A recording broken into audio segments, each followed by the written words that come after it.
Encuentros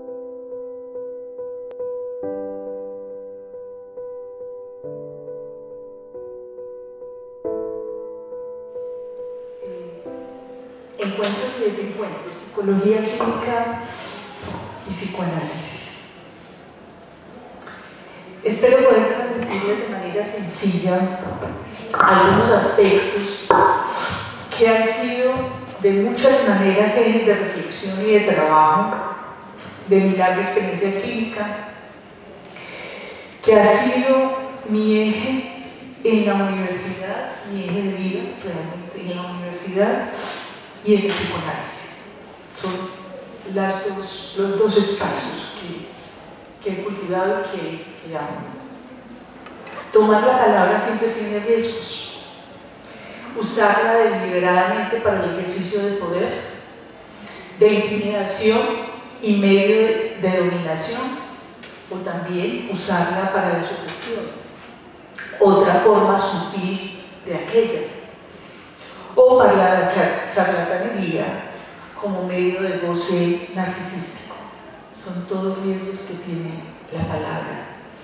Por estos riesgos, el acto de palabra es para los psicoanalistas una apuesta que tenemos presentes por sus consecuencias en la clínica, conocida además en nuestra experiencia anterior de analizantes por largos años que nuestra formación exige y reconocemos como eje del psicoanálisis, máxime si el mismo es efecto del poder de la palabra que descubierta por Freud cuando en su clínica médica, se percató del hecho de que los seres humanos decimos más de lo que queremos decir y pensamos. División que el psicoanálisis reconoce y razón para cuidar y velar, porque todo acto de palabra sea lengua propia y al servicio de mantener un lazo con el saber, que se consigue porque no es dado, siempre es construcción, rectificación y renovación.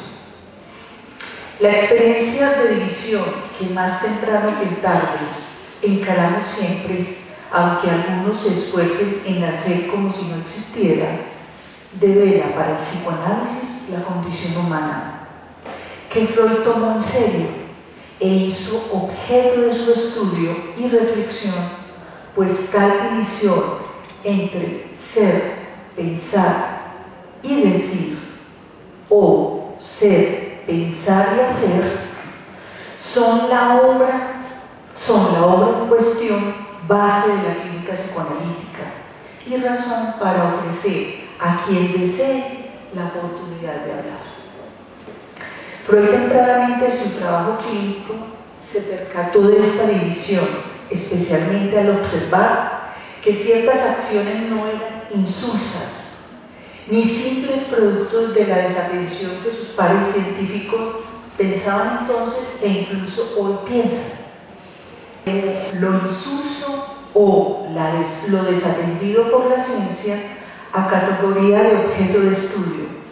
Insertó en su trabajo clínico estas acciones que poseían sentido, orientación y finalidad, aunque eran desconocidas por la conciencia del sujeto. Las llamadas acciones sintomáticas, actos fallidos, chistes, sueños, lapsus o equívocos al hablar, leer, escuchar y escribir, llamadas por él formaciones del inconsciente, como las definió desde entonces, las consideró Freud índices de la otra realidad, índices del territorio psíquico inédito descubierto por Freud y cuyo vehículo fue la palabra que asiduamente Freud siguió al pie de la letra y condujo a la invención de su método, la asociación libre. Las formaciones del inconsciente y las formaciones del compromiso eran evidencias clínicas que osó recorrer para acceder al inconsciente. Junto al síntoma que fue además la vía regia, es decir, privilegiada, cuyo estatuto en la clínica médica contemporánea renovó y demostró ser el resultado del trabajo del inconsciente. Freud, lo sabemos bien, fue un eminente y atrevido científico decimonónico, afanado por explorar y conquistar este nuevo campo abierto con su trabajo, que pronto le reveló también la existencia de una resistencia opuesta al afán racional, o digamos, racionalista de sus primeros años, que consistió en hacer consciente el inconsciente. Considerando este agregado, prosiguió su trabajo en desentrañar las pequeñas manifestaciones como testigos psíquicos, la realidad inconsciente que calificó a sus formaciones de no manipulables ni observables directamente y existentes, extremas a la razón. De ellas, ¿sí?, se percató o transmitió, mostró la complejidad psíquica evidente y el más allá del yo pienso, el más allá del placer que Freud claramente nos mostró para darnos cuenta del entretejido de lo psíquico. Con este sucinto preámbulo podemos establecer el norte de esta presentación, identificar los encuentros y desencuentros entre la clínica psicológica y la clínica psicoanalítica, las diferencias que hacen cuerpo epistémico. Entro por este preámbulo para mostrar cómo en esas formaciones del inconsciente que Freud utilizó para poder dar cuenta del inconsciente, son los que nos van a mantener, además, la posibilidad de ver los distintos campos, los dos campos. Es decir, la diferencia entre la psicología clínica y el psicoanálisis, que es lo que nos proponemos aquí trabajar, al menos señalar. Retengamos esta idea. El sujeto del enunciado, el supuesto agente de la palabra, es puesto en cuestión por su propia palabra, que se dice a pesar de él y de su capacidad de juicio, razón, pensamiento o cognición, o incluso a pesar de la riqueza y habilidad de sus procesos psíquicos. Me refiero al spam y al pliac, es decir, sensación, percepción, atención, memoria, ¿sí?, procesos básicos, o a los procesos superiores que son pensamiento, lenguaje, inteligencia, aprendizaje, conciencia. Los lapsos, los sueños, los equívocos son dichos por el paciente, pero digámoslo, o por el sujeto, o digámoslo de esta manera, ellos le dicen, lo dicen a pesar de él. Por eso entré por esa vía.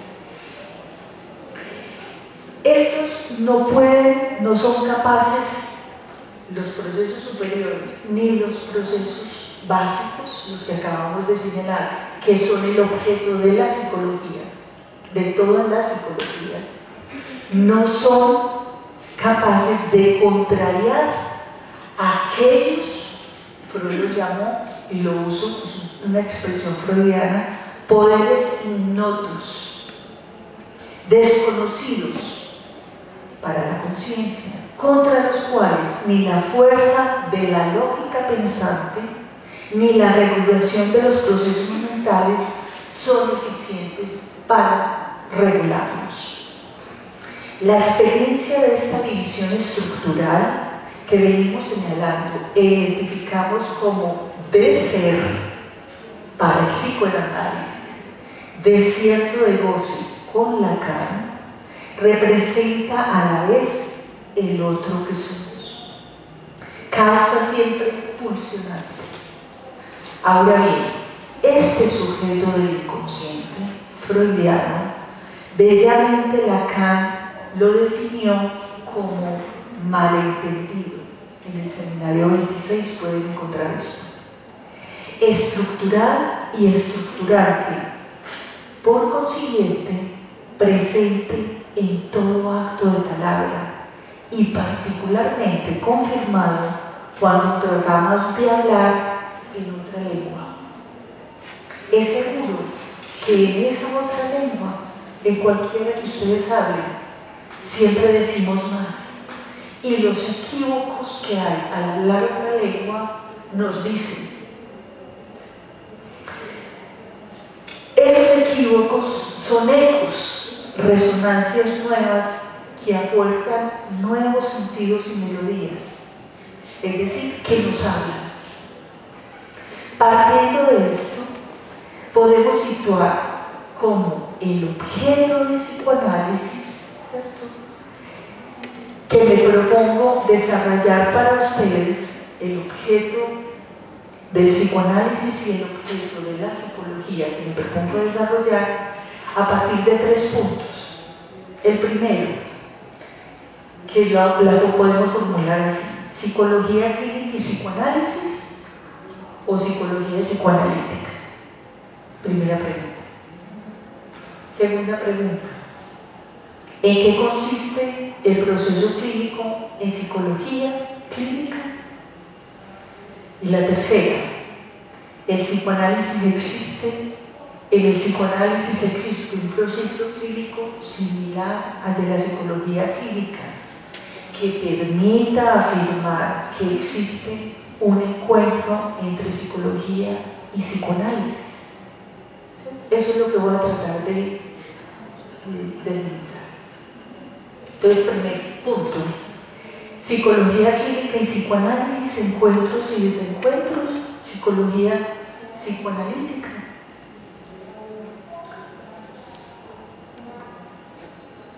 Una reseña histórica del Departamento de Psicología. Abrió una convocatoria en el 1995, cuando me presenté a la convocatoria, y me presenté para dictar el curso de psicología clínica, que ofrecí una reflexión sobre los conceptos y los fundamentos de la psicología clínica y una crítica sobre la formación impartida en los cursos de psicología que en ese momento se daban desde una tradición psicoanalítica. Esa fue mi propuesta de trabajo. Los programas de los cursos de clínica realizados mostraban que el objeto de las mismas eran las nociones y conceptos de la clínica psicoanalítica. Se definían a sí mismos de enfoque psicoanalítico y, como era de esperar, sustituían contenidos y conceptos propios de la psicología general y de la psicología clínica en particular. Cabe señalar que esta situación descrita aquí contribuyó y fomentó un malentendido en la formación de los psicólogos clínicos de la Universidad de Antioquia de entonces, porque al finalizar su carrera creían algunos que podían ejercer el psicoanálisis y otros potenciaron una resistencia visceral en contra del psicoanálisis. Egresados unos como otros se vieron abocados a un gran vacío epistémico que les impedía responder a las demandas de atención recibidas como profesionales de la psicología en las instituciones donde laboraban.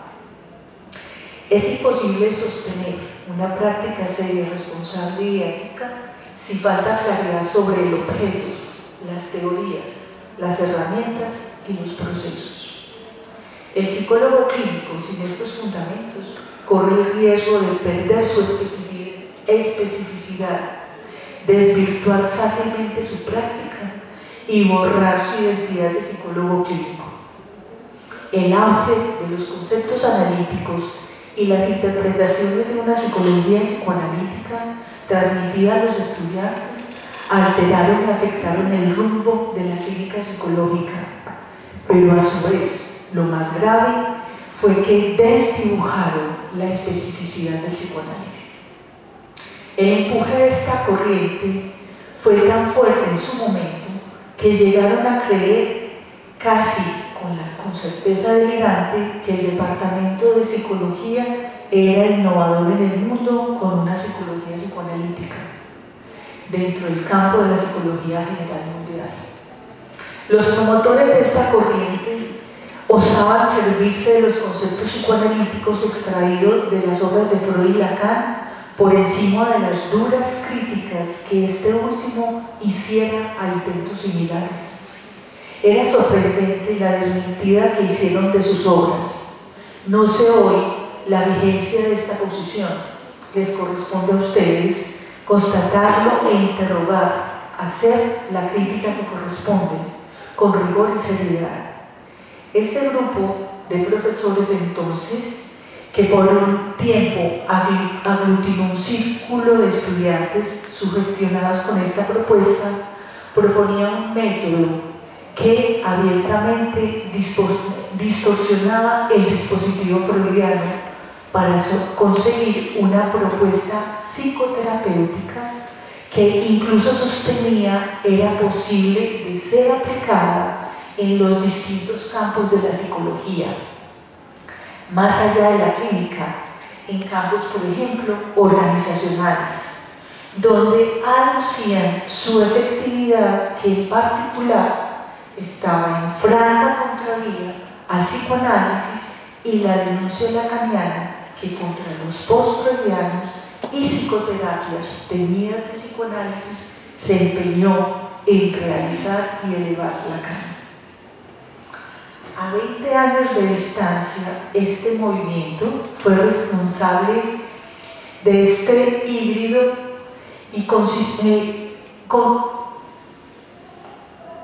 y quisieron construir desde el psicoanálisis esta psicología, desconociendo tanto al psicoanálisis como a la misma psicología clínica. Borraron la demarcación epistémica y todo el trabajo que Lacan emprendió con su riguroso retorno a la obra de Freud. Sorprende que ellos se nombraban a sí mismos post-lacanianos y denunciaban estar más allá de los intereses de las escuelas lacanianas. Esta realidad se aproxima al debate que Lacan, evocado por Marianne Sauvé, dio a la propuesta universitaria de Daniel Lagache en Francia en los años 50. Mientras Lacan reclamó a los psicoanalistas post-freudianos haber hecho del psicoanálisis una psicología, se predicaba aquí a los estudiantes de psicología un psicoanálisis psicológico. Estos profesores hicieron de la psicología clínica una versión supuestamente psicoanalítica al hacer de la crítica un objeto. Respondieron a Lacan negándolo y actuaron en contravía de la psicología por un lado, pero también del psicoanálisis por el otro. Hicieron un gran acting now que tiene consecuencias en la transmisión y en la intervención clínica. Estimular las diferencias, conocer los resortes y las fronteras, los litorales de los campos del conocimiento es fuente de creación y es el afán que debe animar a todo académico y profesional. Esta presentación delinea un eje de mi historia que nuclea mi trabajo en la universidad como psicoanalista. La pregunta por las diferencias epistémicas, por la demarcación de los campos, ha sido por más de 20 años la preocupación que ha orientado mi actividad en el departamento de psicología. Y por tanto, más que encuentros y desencuentros, que es el título que nos convoca, la propuesta es cómo reconocer las diferencias estructurales, los ejes que delinean, demarcan los campos entre la clínica psicológica y la clínica psicoanalítica. Dicho de otra manera, más que encuentros y desencuentros, lo que hay son diferencias. Porque lo que pretendo señalar es que pensar en encuentros y desencuentros nos lleva a saltar los campos epistémicos. Y los campos epistémicos se sostienen a partir de los conceptos y de la demarcación que ellos permiten, que es lo que voy a tratar de señalar en el segundo punto. Situando en este segundo punto el proceso clínico en psicología clínica, los fundamentos. Elijo el término de fundamentos porque nos remite directamente al tema que nos interesa, al conocimiento de base, de principio que implica una relación sujeto-objeto y específicamente la identidad del objeto en cuestión, si concebimos que el sujeto cognoscente es agente de esta relación y en este marco referencial los fundamentos son soportes o puntos de apoyo para elevar, levantar, construir los conceptos que permitirán ver, es decir, llevar a cabo el acto de la observación del objeto en los fenómenos. ¿Cuál es el objeto que hay en los fenómenos que en la clínica se presentan? Es decir, ¿cómo podemos identificar el objeto en esos fenómenos que observamos? Al interrogarnos, explicar y definir qué es la psicología clínica, cuál es su naturaleza, qué dinámica mantiene en su campo, cuál es el objeto de conocimiento y cuáles las herramientas que utiliza para conocerlo. Recordemos que la psicología clínica fue el primer campo de aplicación de la psicología general, a pesar de las resistencias y objeciones que generó en la Asociación de Psicólogos Americanos. Como programa, porque estaba preocupada esta asociación por el afán cientificista que apremiaba la psicología general en el campo de las ciencias positivas, es decir, en ser reconocida como una ciencia positiva más. La psicología clínica, como ciencia aplicada, agudizó el problema epistemológico, cuyo debate interrogaba la unidad hermenéutica de la relación sujeto-objeto y método. La institución universitaria jugó sin duda un papel decisivo en esta conquista científica porque fue escenario privilegiado para la apertura de programas académicos con sus laboratorios experimentales que cumplían las demandas positivas, afanadas por la construcción de teorías generales. Mientras tanto, al margen, podemos decir, la psicología clínica objetaba ese camino de la psicología general y se enfrentaba, en cambio, a la experiencia empírica, al fenómeno, es decir, en la clínica, a la realidad de las problemáticas humanas. Podemos decir que la psicología clínica, dentro de la psicología como campo epistémico, hizo objeción a la psicología general. O sea, la psicología clínica podemos verla como una objetadora de los afanes cientificistas de la psicología general. Podemos preguntarnos si esta resistencia que hoy se manifiesta de manera distinta y cómo, pienso yo, los psicólogos deben trabajarlo, al poco interés que se muestra en la formación de los psicólogos, ¿sí?, sobre los fundamentos epistemológicos, al descuido de poder identificar cuáles son esos fundamentos epistemológicos. Por ejemplo, también, cómo hoy vemos la extensión en todos los campos, ¿sí?, en todos los campos de la psicología, el borramiento de la clínica, el afán por decir ya no más psicología clínica, no nos interesan los psicólogos clínicos. Es un problema que hoy, digamos, reedita la historia de la psicología psicología clínica, que fue además rechazada. Y vamos a recordar, rápidamente voy a pasar para que no me haga muy largo, que solo fueron reconocidos los psicólogos y el trabajo de los psicólogos en 1955. La psicología es reconocida en el campo profesional solo en 1955 como psicoterapeutas, porque antes solo era la psiquiatría. Y eso lo logró fue la psicología clínica con sus intervenciones en los periodos de guerra. No obstante, la misma psicología y el campo de la psicología como disciplina objetaba a los psicólogos clínicos. Es una paradoja que hay al interior de la psicología. Entonces, a pesar de esta autonomía que recibió en 1955, paradójicamente, rápidamente se perdió. ¿Por qué se perdió la fuerza que viene para la psicología, de la psicología clínica? Los manuales psiquiátricos empiezan a dominar la práctica en 1964. Entonces, la clínica va a estar regulada por los manuales psiquiátricos.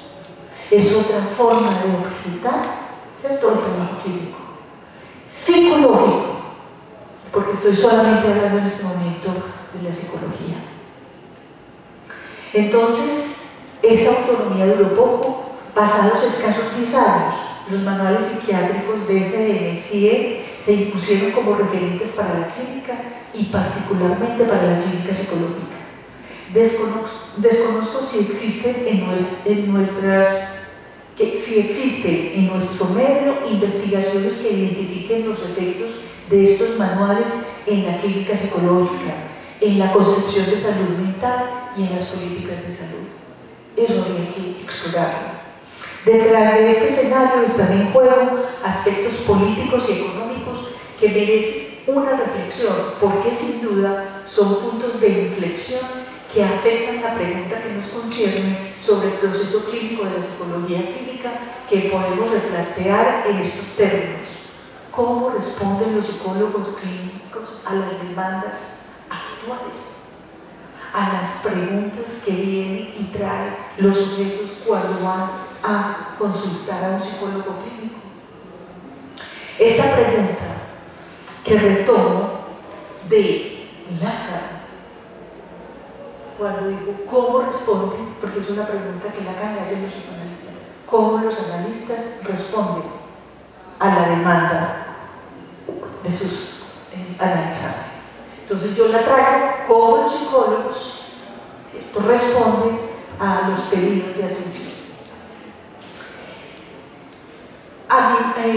Esta pregunta que animó además en Lacan su reflexión, con ella interpeló el trabajo de los psicoanalistas. En su cuestionamiento observamos la importancia que tienen las categorías para cada epistema, por eso la traigo, y su incidencia en la identificación del campo, límites y posibilidades que nos interesa relevar en este pequeño trabajo. Subrayo este punto porque en Colombia las instituciones públicas, las pocas donde existe el cargo de psicólogo clínico y también en los otros campos de aplicación, podemos incluso extenderlo a América Latina, el psicólogo está obligado legalmente a emitir el diagnóstico acorde a la clasificación psiquiátrica, y en el marco de nuestra reflexión es un punto de interrogación para la resignificación de su autonomía.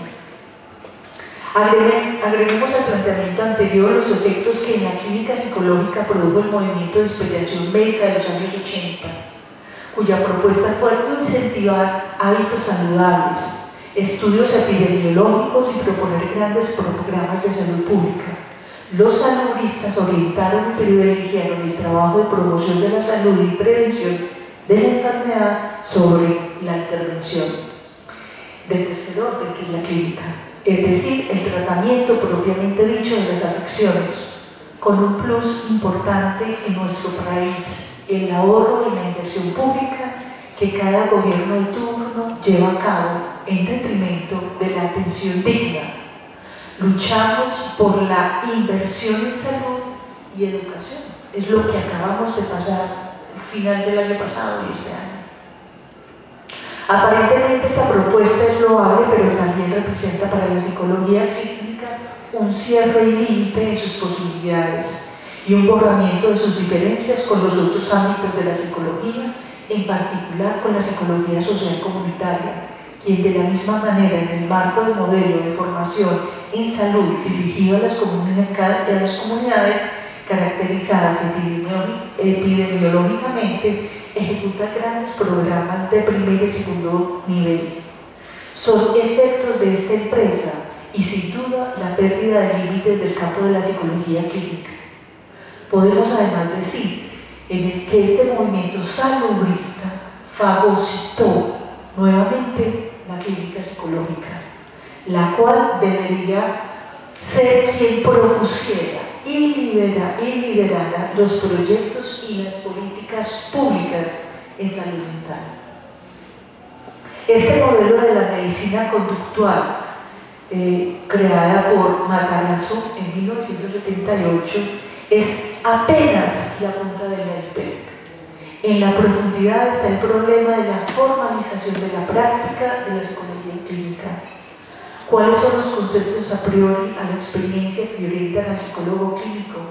¿A quién se dirige el psicólogo con su intervención y qué se propone alcanzar? ¿Cuál es la identidad específica de la clínica psicológica? No voy a responder estas preguntas, es una provocación que les transmito a ustedes que están en su proceso de formación o que se desempeñan como psicólogos. No obstante, les propongo partir del siguiente planteamiento.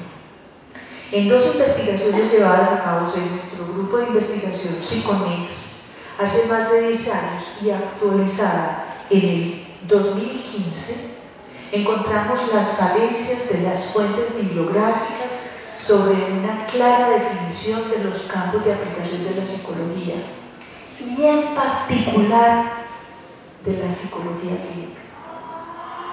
No hay referencias a las variables que rigen los campos y que debe un psicólogo tener en cuenta.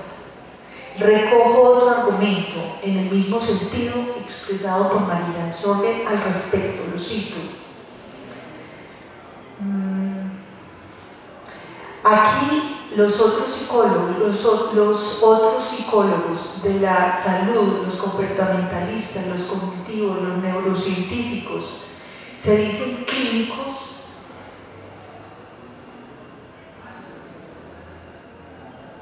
e incluso aquellos que miran en el laboratorio y en la experimentación, ¿sí?, se denominan clínicos, estando en el laboratorio.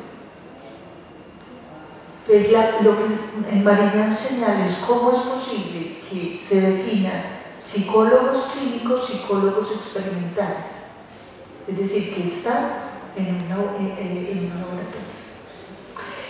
Replanteamos los puntos de reflexión al respecto. Entonces, primero, todo campo del legado cartesiano que podemos considerar se configura por dos ejes: uno diacrónico, que sin mayores detalles y precisiones epistemológicas implica el movimiento en el campo o historia de las ideas, teorías y prácticas de la psicología clínica conocidas formalmente. Este eje abre el análisis sobre las diversas variables, antecedentes, fuentes, referentes teóricos y las relaciones con otros campos de saber en las ciencias y con los propios campos o ámbitos de la psicología. La dimensión diacrónica relieva sin duda la diversidad característica de la psicología y nos anima a sostener la hipótesis de la no existencia de una psicología, sino de la psicología. No existe hoy tampoco la unidad que quiso promover Lagache en Francia, por ejemplo. Contrario a esta sentencia de Lagache, luego en los años 50 y hasta hoy, no se ha logrado ese ideal, afortunadamente, de unidad. Es más, consideramos que contraria a esta aspiración en la pluralidad reside la fortaleza de la psicología. Es necesario hacer resistencia a las aspiraciones colonizadoras de las corrientes, escuelas o enfoques, como deseen llamarlos, también llamados paradigmas cognitivos y neuropsicológicos, que debemos avanzar como proyecto mundial sobre los programas universitarios de la psicología. Se propone ser el paradigma de y para la psicología. Esta empresa representa, si consideramos solo la historia de la psicología como argumento, la faceta más certera de la muerte de la psicología.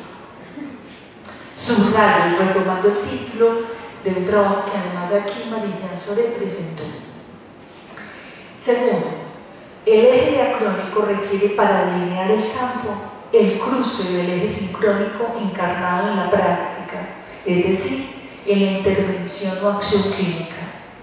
De este modo, la psicología clínica es un punto de corte a considerar por los psicólogos en la conceptualización de los fundamentos de la psicología clínica, es decir, en su análisis de las condiciones necesarias y suficientes para la existencia de este campo de aplicación específico dentro de la psicología general, de una parte y de otra como campo de aplicación, pues la pregunta por los fundamentos remite a la cuestión ética como pilar del acto clínico y soporte de la existencia de la psicología clínica, de su naturaleza, identidad y finalidad. Entonces, ¿qué es necesario para identificar el campo? Un eje diacrónico y un eje sincrónico. Es decir, que de dónde el psicólogo clínico y el campo de la psicología clínica va a nutrir y va a poder identificar sus referentes conceptuales. La delimitación, como tercer punto, entonces, del campo, a partir de estos dos ejes diacrónicos, permite circunscribir el objeto de estudio o intervención que la identifica. Para hacerlo son necesarias las categorías que con Aristóteles podemos entender como predicamentos del ser, es decir, las definiciones o formas como podemos decir del ser, o el objeto o la entidad en cuestión, que es lo que nos interesa, hacia dónde lo dirigimos.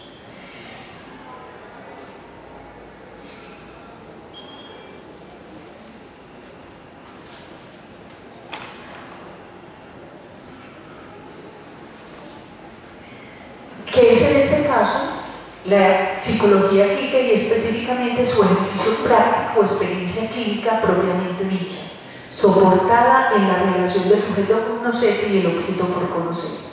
De esta manera, todo campo exige siempre la identificación clara del objeto sobre el cual el sujeto, en este caso el psicólogo clínico, como sujeto de práctica, como sujeto cognoscente e interviniente, se aproxima al objeto con un método.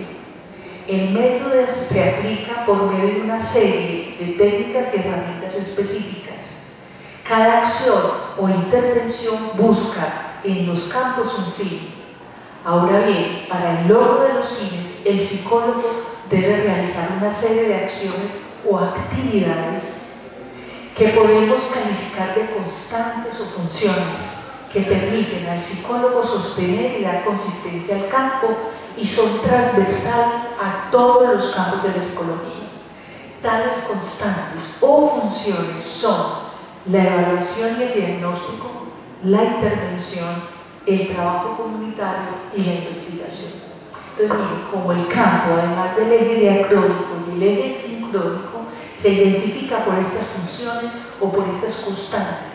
Así podemos identificar los distintos campos y particularmente el que nos interesa, el campo de la psicología clínica. Pero esos elementos son constantes para cada campo en la psicología.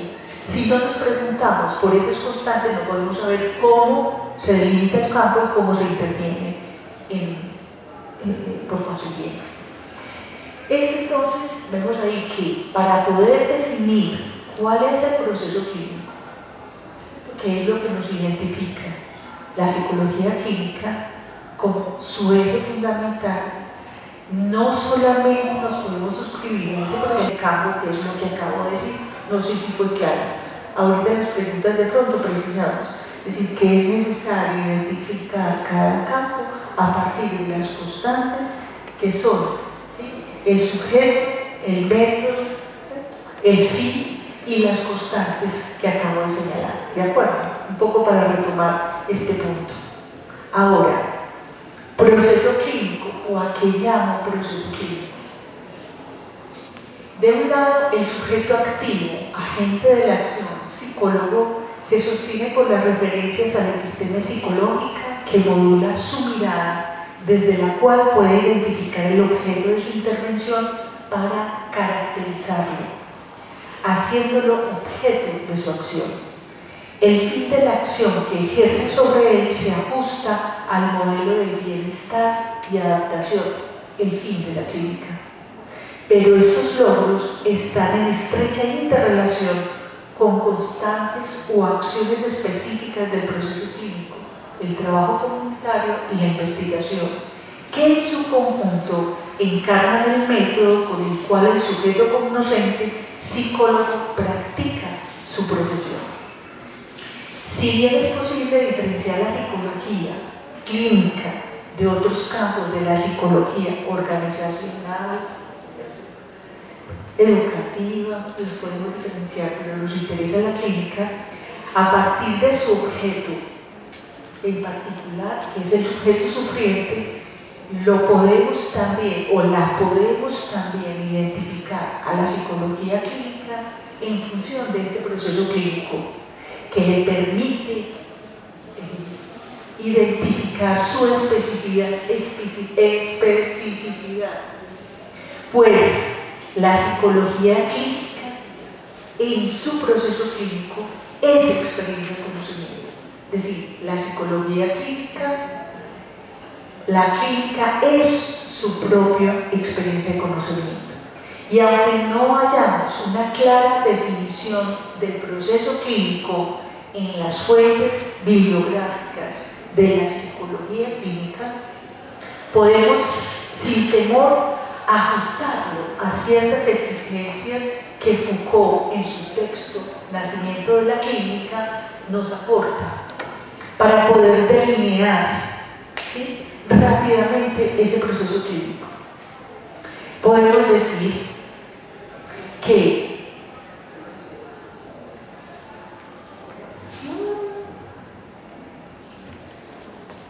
disculpen un momentico que se me desordenaban los ojos.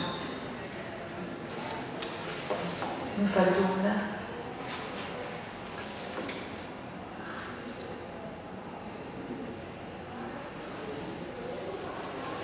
Encontramos en este texto, en el de Foucault que acabo de reseñar,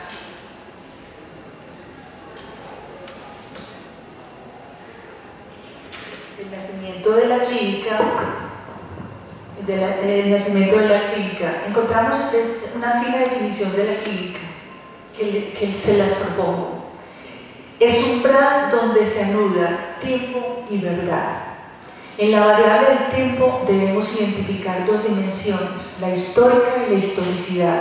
La primera, determinada por el tiempo cronológico que delimita una actualidad y un acumulado de la anterioridad de la práctica clínica en constante devenir, en su desenvolvimiento teleológico que implica la construcción de su saber y saber de su hacer, y saber en una episteme organizada y sistemática. Esta sistemática garantiza al clínico su acto porque con ella puede aproximarse al objeto, al sujeto que sufre, desde donde parte su mirada, con la cual eleva este sufrimiento a la categoría de objeto para intervenir sobre él. No obstante, a esta sistemática se le escapa la verdad, nos enseña Foucault. La verdad del objeto siempre se desplaza y ese desplazamiento que funda el conocimiento y es el soporte mismo de la historicidad y de la permanencia de la psicología clínica como experiencia de conocimiento, razón por la cual es menester contar con esta historicidad que estaba reseñada en los dos ejes diacrónico y sincrónico que ahora señalé. Estas redes formales que nos permiten la historicidad permite la permanencia y las referencias para el psicólogo clínico. Es a partir de allí que él puede escuchar y poder entender e interpretar el oráculo que es la palabra de su paciente. Por esta misma razón, cada momento histórico en la clínica es una puesta a prueba de 2 dimensiones de tiempo y que hacen justamente por eso a la clínica un umbral donde se anula tiempo y libertad.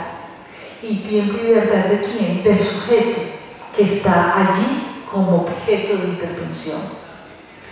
Con este referente podemos entonces comprender cómo la clínica no puede reducirse a una técnica y por qué la psicología clínica hace objeción al tecnicismo, porque siempre se escapa en la experiencia clínica, en la experiencia de conocimiento, esa verdad que el sujeto encierra y que es objeto de su intervención. Adicionalmente, tenemos que considerar que hay momentos o extensiones propios en el proceso clínico que son puertas de entrada y salida fundamentales mediante los cuales el psicólogo clínico se aproxima a la verdad de su paciente. Capturar estos aspectos son fundamentales para el clínico poder orientar su intervención. Dichos momentos, que son lógicos, no cronológicos, poseen un valor porque constituyen y ordenan el proceso clínico. Ellos son el instante de la mirada, el tiempo para comprender y el momento de concluir. Pueden definirse como compases que marcan el ritmo del acto clínico en su relación al objeto. El primer compás, que sería el instante de la mirada, corresponde a la evaluación. El tiempo de la comprensión es el tiempo del diagnóstico, sin el cual no puede darse el momento de conclusión que configura la intervención propiamente dicha, cuando se entiende qué está en juego, qué pasa y sobre qué se tiene que intervenir. Entre estos momentos alternan o coexisten otros tiempos que son igualmente cierres y aperturas. Por ejemplo, el momento de la mirada activa debe diferenciarse de la otra mirada que siempre está presente a lo largo del proceso clínico y que sostiene la posición expectante y observador del clínico. No obstante, esta mirada deliberada activa que dirige su intervención y busca identificar y saber es el que delimita esta primer umbral como tiempo de la evaluación, puesto en marcha con la primera entrevista o apertura del proceso, al final de la cual el clínico realiza un encuadre. De la caída lógica o declinación del tiempo de la evaluación proviene el diagnóstico o comprensión, solo si se ha gestado realmente, tal como germina una fruta al modelar su semilla para iniciar otro ciclo. Puede apreciarse aquí también la dimensión que posee otra metáfora sobre el encuentro clínico cuando se compara con una danza, en la cual el bailarín debe saber los compases para iniciar el siguiente movimiento, representando una dinámica creadora tal como ocurre en el proceso clínico, pues en cada momento emerge el siguiente. La evaluación da lugar al diagnóstico y esta a la intervención. Y esta es la intervención.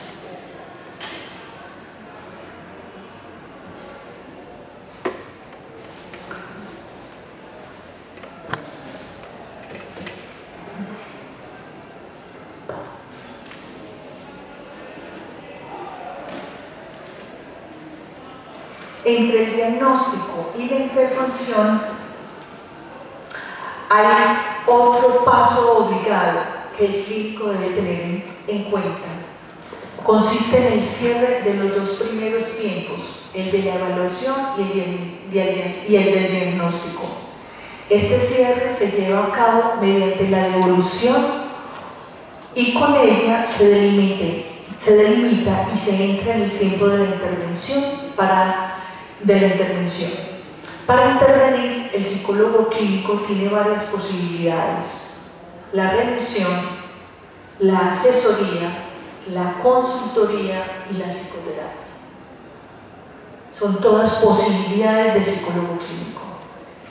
Les recuerdo nuevamente que además del proceso clínico propiamente dicho, el psicólogo realiza otras modalidades de intervención que configuran el campo que al principio señalamos. Estas son el trabajo comunitario y la investigación. Con esto entonces expuesto, ahora podemos pasar al último punto, que consiste en: hay un proceso clínico como el descrito rápidamente que se da en la psicología, en el psicoanálisis. Es decir, podemos establecer encuentros y desencuentros